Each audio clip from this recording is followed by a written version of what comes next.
Hello मेरे प्यारे दोस्तों, तो कैसे हो आप लोग। स्वागत है आप सभी का हमारे इस यूट्यूब चैनल इजी लर्निंग में। दोस्तों, कल हम लोगों ने पढ़ा था क्लास 1 और आज हम लोग पढ़ने वाले हैं क्लास 2 ऑब्जेक्टिव क्वेश्चन, जो कि आपके एग्जाम 2027 में हूबहू आने वाला है। ठीक है, तो हम लोग आए हैं लेकर आप लोगों के लिए 20-20 क्वेश्चन, और आप लोग ज़रूर क्लास को देखते रहिएगा अंत तक, और अंत तक बने रहिएगा, क्योंकि मैं आज अंत में आप लोगों से 3 क्वेश्चन पूछने वाला हूं। ठीक है, और आपको उसका जवाब इस वीडियो के नीचे कमेंट बॉक्स में दे कर जाना है। ठीक है, तो चलते हैं हम लोग अब क्लास स्टार्ट करते हैं। अपना पहला क्लास है कि क्वेश्चन नंबर फर्स्ट है कि पाइरूवेट के विखंडन से, किससे? पाइरूवेट के विखंडन से कार्बन डाइऑक्साइड जल तथा ऊर्जा देता है और यह क्रिया होती है। तो हमेशा याद रखिएगा कि जो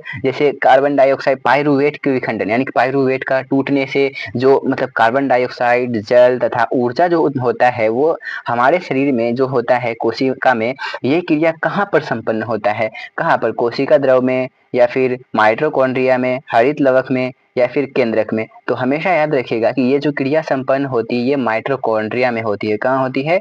माइटोकॉन्ड्रिया में।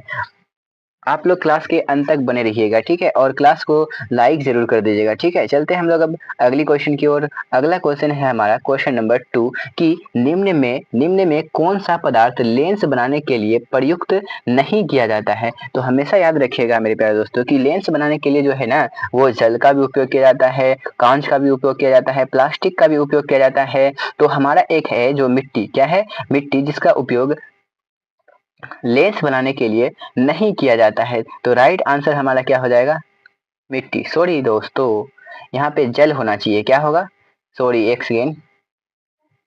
हमेशा याद रखिएगा कि आंसर हमारा क्या हो जाएगा? यहाँ पे जल हो जाएगा। जल का जो है वो लेंस बनाने के लिए जल का उपयोग नहीं किया जाता है। ठीक है, चलते हम लोग अब अगली क्वेश्चन की ओर। अगला क्वेश्चन है हमारा क्वेश्चन नंबर 3। क्वेश्चन नंबर 3 है कि किसी वस्तु का वास्तविक प्रतिबिंब समान आकार का प्राप्त करने हेतु कौन सा लेंस के सामने, सॉरी, वस्तु को लेंस के सामने कहाँ रखें? यानी कि जैसे हम लोगों का जो लेंस होता है वो उत्तल लेंस और एक होता है अवतल लेंस। उत्तल लेंस इस प्रकार से होता है जो कि किनारों की अपेक्षा बीच में क्या होता है? मोटा होता है, और किनारों में पतला होता है, तो उसे हम लोग क्या कहते हैं? उत्तल लेंस। तो वही बोल रहा है कि उत्तल लेंस के सामने हम लोग वस्तु कहाँ पर रखें जिसका वास्तविक प्रतिबिंब और समान आकार का प्राप्त हो। तो हमेशा याद रखिएगा कि जब उत्तल लेंस की अगर बात करें तो उत्तल लेंस में हमेशा वस्तु का प्रतिबिंब कैसा होता है? तो वास्तविक भी होता है, काल्पनिक भी होता है, और समान आकार का भी होता है, छोटा भी होता है और बड़ा भी होता है, और अक्सर छोटा और बड़ा बनते आप लोगों ने देखा होगा। तो हमेशा याद रखिएगा कि सब समान आकार का अगर हम वक्रता केंद्र पर रखेंगे, तो वक्रता केंद्र पर रखेंगे तो क्या हो जाएगा? हमारा समान आकार का प्रतिबिंब बनेगा। ठीक है, तो हम लोगों का आंसर क्या हो जाएगा? वक्रता केंद्र पर। वक्रता केंद्र पर रखेंगे तो क्या हो जाएगा हमारा?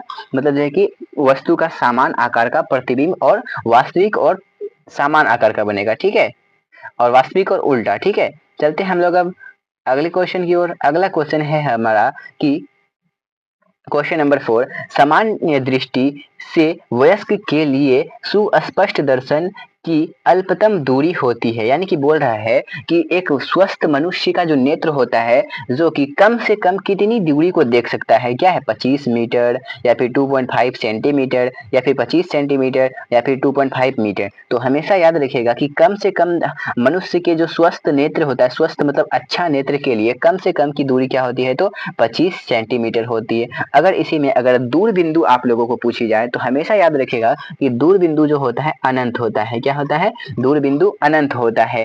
तो हमेशा ये भी याद रखिएगा। ठीक है, चलते हैं हम लोग अब अगली क्वेश्चन की ओर। अगला क्वेश्चन है हमारा क्वेश्चन नंबर 5 कि लोहे की परमाणु संख्या होती है। ठीक है, ये सब क्वेश्चन आप लोगों को लगता होगा कि जहां तहां का है। तो हाँ मेरे प्यारे दोस्तों, ये क्वेश्चन हम लोगों ने कुछ फिजिक्स का, कुछ केमिस्ट्री का, और फिर कुछ मतलब रसायन शास्त्र का, सॉरी, रसायन शास्त्र केमिस्ट्री तो एक ही हो गया, रसायन शास्त्र, भौतिकी और जीव विज्ञान, तीनों से उठाकर लाया है, तीनों से उठाकर लाए हैं हम लोग। ठीक है, आप लोगों के लिए। तो मतलब कि ये सब बहुत इंपॉर्टेंट सब क्वेश्चन है, ठीक है। तो हम लोग डेली मतलब ये कुछ 20-20 क्वेश्चन करते हैं, ठीक है। और इससे क्या होगा कि आपका मतलब जो है कि रिवीजन अच्छा हो जाएगा और तैयारी मतलब जो है कि जो भी आपने तैयारी किया है उसका आप लोगों को पता चलेगा कि हम लोग कितने तैयारी कर चुके हैं और हम लोग को कितने तैयारी करना है, ठीक है। तो अभी से ही क्लास में बने रहिएगा, हम लोग डेली आप लोगों के लिए क्वेश्चन लेके आएंगे, ठीक है। तो इस तरह के क्वेश्चन हमेशा पूछे जाते हैं कि लोहे की परमाणु संख्या है, लोहे की परमाणु संख्या कितनी होती है। तो हमेशा याद रखिएगा कि लोहा की जो परमाणु संख्या होती है 26 होती है। कितनी होती है? लोहे की परमाणु संख्या 26 होती है, 26। ये सब पूछे जाते हैं एग्जाम में, जैसे लोहे की परमाणु संख्या, सोडियम की परमाणु संख्या, सोना की परमाणु संख्या, सोना बोले तो गोल्ड की परमाणु संख्या, और सिल्वर की परमाणु संख्या, ये सब कॉमन सब चीज है। और मैं आप लोगों को एक चार्ट बनाकर दे दूंगा, उसमें आप लोग याद रख लीजिएगा, ठीक है। तो चलते हैं हम लोग अब अगली क्वेश्चन की ओर। अगला क्वेश्चन है हमारा क्वेश्चन नंबर 6। क्वेश्चन नंबर 6 कहता है कि कोई विलयन लाल लिटमस को नीला कर देता है। लाल को क्या कर देता है? नीला कर देता है। तो उसका पीएच है क्या है? 1 है, 10 है, या फिर 5, 4 है, या फिर 5 है। तो हमेशा याद रखिएगा कि लाल लिटमस पत्र को जो नीला कर देता है वो कौन करता है? तो लाल को नीला कौन करता है? तो भस्म करता है। कौन करता है? लाल को नीला कौन करता है? लाल लिटमस पत्र को नीला भस्म करता है। और नीला लिटमस पत्र को, नीला को लाल जो करता है वो कौन करता है? तो अम्ल करता है। कौन करता है? अम्ल। तो हमेशा याद रखिएगा, यहाँ हमको लाल से नीला पूछा है, तो लाल से नीला कौन करता है? तो मतलब जो है कि भस्म करता है। और भस्म का जो पीएच मान होता है वो हमेशा 7 से अधिक होता है। तो यहाँ पे कौन सा है? 5 7 से कम है, 4 भी 7 से कम है, और क्या 1 भी 7 से कम है। तो हमारा राइट आंसर क्या हो जाएगा? 10, जो कि क्या हो जाएगा हमारा? ये भस्म हो जाएगा। भस्म क्या होता है? भस्म का पीएच मान 10 से अधिक होता है, ठीक है। ये केमिस्ट्री का क्वेश्चन है, ठीक है। चलते हैं हम लोग अब अगली क्वेश्चन की ओर। अगला क्वेश्चन है हमारा क्वेश्चन नंबर 7 कि आधुनिक आवर्त सारणी में वर्गों की संख्या होती है, यानी कि होती है, नहीं होना चाहिए, यहाँ है। यानी कि आधुनिक आवर्त सारणी में वर्गों की संख्या कितनी है? ठीक है, होती है, सही में होती है यार। तो कितनी है यहाँ पूछना क्या चाहिए? कितनी है, ठीक है। तो यहाँ थोड़ा मिस्टेक हुआ है, ठीक है। तो आधुनिक आवर्त सारणी में हमेशा याद रखेगा कि वर्गों की जो संख्या होती है वो 18 है। क्या है? वर्गों की संख्या 18। अगर आप लोगों से पूछ लिया जाए कि आवर्तों की संख्या, किसकी? आवर्तों की संख्या। तो आवर्तों की संख्या याद रखिएगा हमेशा की 7 होती है। कितनी होती है? आवर्तों की संख्या, जो कि हम लोगों ने पिछले क्लास में देखा था, ठीक है। तो यहाँ पे क्या हो जाएगा हमारा? वर्गों की संख्या पूछा है, तो वर्गों की संख्या क्या हो जाएगा? 18। राइट आंसर क्या हो जाएगा हमारा? Option number B right answer हो जाएगा, ठीक है। चलते हैं हम लोग अब अगले क्वेश्चन की ओर। अगला क्वेश्चन है हमारा क्वेश्चन नंबर 8। क्वेश्चन नंबर 8 है कि CHO अभिक्रियाशील मूलक को कहते हैं, क्या कहते हैं? CHO को क्या कहते हैं? हमने पिछली क्लास में बताया था कि OH होता है, एल्कोहल होता है। क्या होता है? एल्कोहल होता है। CHO एल्डिहाइड होता है। COOH कार्बोक्सिलिक अम्ल होता है। ये तीनों बहुत ही इंपॉर्टेंट है और कई बार एग्जामों में पूछे जाते हैं। तो हमें क्या पूछा गया है यहाँ पर कि CHO, तो CHO हमेशा याद रखिएगा क्या है? एल्डिहाइड है। क्या है? एल्डिहाइड CHO होता है, ठीक है। तो ये हमारा क्या हो जाएगा? ए राइट आंसर हो जाएगा, ठीक है। चलते हैं हम लोग अब अगली क्वेश्चन की ओर। अगला क्वेश्चन है हमारा क्वेश्चन नंबर 9। क्वेश्चन नंबर 9 कहता है कि निम्नलिखित में से कौन सा पद विद्युत परिपथ में विद्युत शक्ति को निरूपित नहीं करता है? तो हमेशा याद रखिएगा कि एक फॉर्मूला होता है P बराबर VI। P बराबर एक से एक फॉर्मूला होता है P बराबर क्या? P बराबर VI, और P बराबर I स्क्वायर R, और फिर P बराबर क्या होता है? तो V स्क्वायर बाय R। तो ये क्या होता है? एक फॉर्मूला होता है जो कि विद्युत परिपथ में विद्युत शक्ति को ज्ञात करने के लिए, शक्ति पावर P से सूचित करते हैं, ठीक है। तो यहाँ P क्या हो जाएगा? हमारा शक्ति हो जाएगा। तो इस सब का सूत्र होता है P बराबर VI, P बराबर I स्क्वायर R, तो P बराबर V स्क्वायर बाय R। इसे हम लोग क्या करते हैं? विद्युत परिपथ में विद्युत शक्ति को ज्ञात करने के लिए एक फॉर्मूला लगाते हैं, ठीक है। तो कौन सा नहीं है? तो I R स्क्वायर। ये हमारा क्या हो जाएगा? राइट आंसर हो जाएगा। I R स्क्वायर क्या हो जाएगा हमारा? नहीं करती है, विद्युत परिपथ में विद्युत शक्ति को निरूपित नहीं करती। ये तीनों फॉर्मूला आप लोग जरूर लिख लीजिएगा, ठीक है। और मैंने पिछली क्लास में बताया था कि आप लोग क्लास करने के लिए पेन और पेपर जरूर लेकर बैठिएगा, ठीक है। चलते हैं हम लोग अब अगले क्वेश्चन की ओर। अगला क्वेश्चन है हमारा क्वेश्चन नंबर 10 कि विद्युत धारा उत्पन्न करने की युक्ति को कहते हैं, क्या कहते हैं? विद्युत धारा उत्पन्न करने की उस युक्ति को जो कहते हैं वो क्या कहते हैं? जनित्र कहते हैं। सिंपल बात है, जमीन की जनित्र कहते हैं, गैल्वेनोमीटर, एमीटर या फिर मोटर। तो हमेशा याद रखेगा कि विद्युत धारा उत्पन्न करने की युक्ति को जो कहते हैं हम लोग जनित्र कहते हैं। और जनित्र क्या कहते हैं? जनित्र क्या है? जनित्र जनरेटर, जो हम लोगों ने शादी ब्याह में लगा के रखता है, कि बैकअप में लगा के रखता है जनरेटर। जनरेटर से क्या होता है? हमारा धारा ही उत्पन्न होता है। तो वही पूछ रहा है कि विद्युत धारा उत्पन्न करने की युक्ति को क्या कहते हैं? तो जनित्र कहते हैं। ठीक है, चलते हैं हम लोग अब अगले क्वेश्चन की ओर। अगला क्वेश्चन है हमारा क्वेश्चन नंबर 11 कि लघु पतन के समय, लघु पतन शॉर्ट सर्किट के समय विद्युत धारा का मान क्या होता है? विद्युत धारा का मान कम हो जाता है, स्थिर रहता है, या फिर बहुत अधिक बढ़ जाता है, या फिर क्या होता है? निरंतर परिवर्तित होता है। तो हमेशा याद रखिएगा कि लघु पतन के समय क्या होता है? धारा का मान जो है बहुत अधिक बढ़ जाता है। क्या होता है? धारा का मान बहुत अधिक बढ़ जाता है। तो सी हमारा क्या हो जाएगा? राइट आंसर हो जाएगा। ठीक है, चलते हम लोग अब अगले क्वेश्चन की ओर। अगला क्वेश्चन है हमारा क्वेश्चन नंबर 12 कि निम्नलिखित में से कौन जैव ऊर्जा का स्रोत, जैव ऊर्जा का स्रोत नहीं है? यहाँ का बाद में हो गया क्या? का यहाँ पे होना चाहिए। ठीक, जैव ऊर्जा का उदाहरण नहीं है तो लकड़ी, गोबर गैस, नाभिक की ऊर्जा, कोयला। ये क्वेश्चन हम लोग पिछले क्लास में भी देखा था, तो कई बार मैच भी करते हैं। ठीक है, तो कि याद रखिएगा कि जैव मात्रा ऊर्जा का उदाहरण नहीं है, तो ये क्या हो जाएगा? हमारा नाभिकीय ऊर्जा। नाभिकीय ऊर्जा जो है वो जैव मात्रा का उदाहरण नहीं है। ठीक है, चलते हम लोग अब अगले क्वेश्चन की ओर। अगला क्वेश्चन है हमारा क्वेश्चन नंबर 13, कहता है कि एथेन का आणविक सूत्र C2H6, C2 इस तरह से होना चाहिए, C2H6 इसमें है, इसमें क्या है? इसमें 6 सहसंयोजक बंध है, 7 सहसंयोजक बंध है, या फिर 8 सहसंयोजक बंध है, या फिर क्या है? 9 सहसंयोजक बंध है। तो हमेशा याद रखेगा कि C2H6 जो होता है वो इस प्रकार से होता है। किस प्रकार से? जैसे हमने लिख दिया C, फिर C, ये क्या होता है? ये आणविक क्या है? संरचना सूत्र है। इसका क्या होता है? संरचना सूत्र होता है। इस तरह से हम लोग संरचना सूत्र बनाते हैं। Methane, ethane, propane, butane, pentane, hexane, ऐसे 10 तक होता है। ठीक है, तो हम लोग ये बंध गिनना है, 1 है, ये 2 है, ये 3 है, ये 4 है, ये 5 है, और ये 6 है, और ये क्या है? एक 7 है। तो हमेशा याद रखिएगा कि एथेन में किसमें?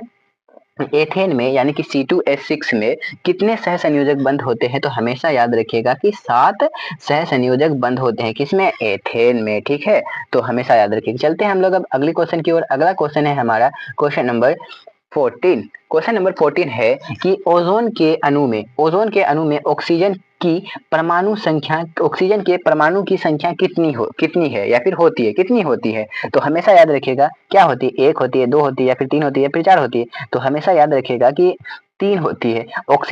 ओजोन का फॉर्मूला होता है, एक सेकेंड दोस्तों, ओजोन का जो फॉर्मूला होता है, ओजोन का फॉर्मूला होता है O3। तो ऑक्सीजन इसमें कितने हैं? 3 है। तो हमेशा याद रखिएगा कि 3 हमारा क्या हो जाएगा? राइट आंसर हो जाएगा। ये सब बहुत ही इंपॉर्टेंट क्वेश्चन है, आप लोगों के एग्जाम में कई बार पूछे जा चुके हैं और कई बार एग्जाम में पूछे भी जाते हैं। ठीक है, तो अगला क्वेश्चन है हमारा, मनुष्य में विरिकक एक तंत्र का भाग है जो संबंधित है, किससे संबंधित है? मनुष्य में जो विरिकक है वो किससे संबंधित है?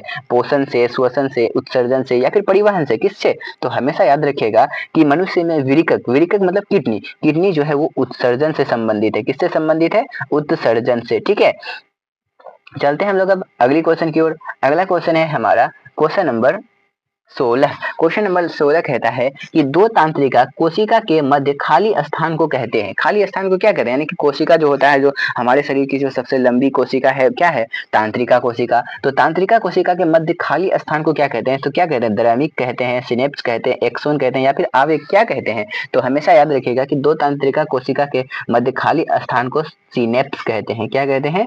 सिनेप्स। हमेशा याद रखिएगा। ठीक है, ये भी बहुत इंपॉर्टेंट है। ठीक है, अगला क्वेश्चन है हमारा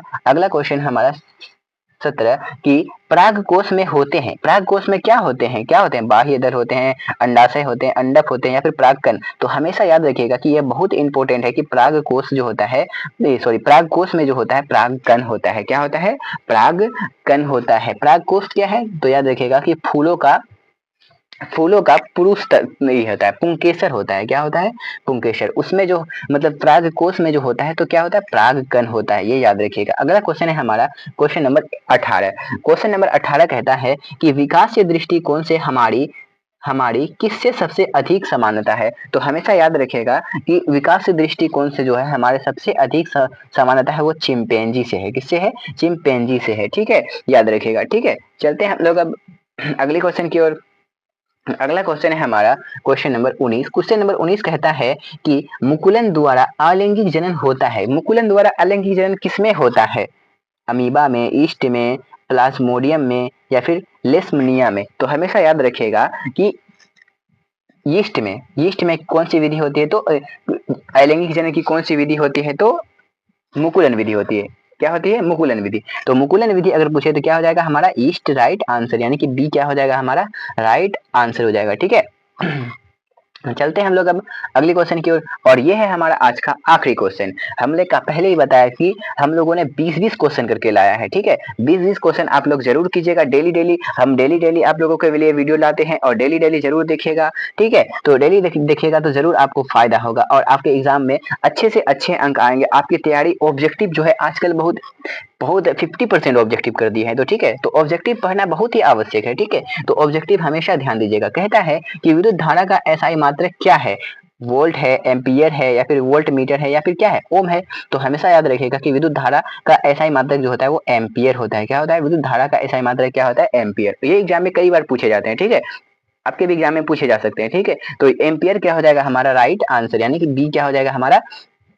राइट आंसर। आज के लिए इतना ही क्वेश्चन था दोस्तों, और मैंने पहले ही कहा था कि आप लोगों के लिए 3 क्वेश्चन लेकर आऊंगा। 3 क्वेश्चन आपको होमवर्क के तौर पर दूंगा और आप लोगों को क्या करना है, उसका जवाब कमेंट बॉक्स में लिखना है। ठीक है, कहीं से भी आप गूगल कीजिए या फिर कुछ भी कीजिए। ठीक है, वहां से आप लोगों को आंसर का जवाब देना है। ठीक है, हमारा पहला क्वेश्चन है कि प्रकाश के अपवर्तन के कितने नियम है? प्रकाश के अपवर्तन के कितने नियम होते हैं? तो ये भी पहला क्वेश्चन है हमारा, प्रकाश के अपवर्तन के कितने नियम होते हैं? ठीक है, और एक है कि वास्तविक प्रतिबिंब किस दर्पण से बनता है? वास्तविक प्रतिबिंब किस दर्पण से बनता है? ये भी हमारा दूसरा क्वेश्चन है कि वास्तविक प्रतिबिंब किस दर्पण से बनता है। और तीसरा क्वेश्चन है हमारा कि अमीबा में कौन सा जनन होता है? अमीबा में कौन सा जनन होता है? तीनों एक बार फिर से रिपीट कीजिएगा कि प्रकाश का अपवर्तन के कितने नियम होते हैं? ठीक है, वास्तविक प्रतिबिंब किस दर्पण से प्राप्त होता है और अमीबा में कौन सा जनन होता है? ठीक है, तो इतना ही आज के लिए रहने देते हैं। और आप लोगों को क्लास अगर अच्छी लगी तो क्लास को लाइक जरूर कीजिएगा। ठीक है, क्लास को लाइक जरूर कीजिएगा और हमारे इस यूट्यूब चैनल इजी लर्निंग को जरूर सब्सक्राइब कर लीजिएगा। ठीक है, लाइक जरूर कीजिएगा और अपने सभी दोस्तों तक लाइक सब्सक्राइब जरूर कीजिएगा और अपने सभी दोस्तों तक शेयर जरूर कीजिएगा, ताकि आप लोगों को पता चले कि मतलब यहाँ भी क्लास होती है और अच्छी तरीके से क्लास करवाई जाती है, ताकि आप लोगों को सभी ऑब्जेक्टिव जो है मतलब याद हो जाए। ठीक है, तो उस तरह से क्लास होती है। ठीक है, और हमेशा एक बात याद रखना कि आगे हम लोग आप लोगों के लिए लाने वाले हैं प्रीवियस ईयर क्वेश्चन लाएंगे और उसके बाद क्या लाएंगे? उसके बाद चैप्टर वाइज भी क्वेश्चन लाएंगे। ठीक है, तो आज के लिए इतना ही रहने देते हैं। मिलते हैं हम लोग अब अगली वीडियो में, तब तक के लिए धन्यवाद। जय हिंद, जय भारत।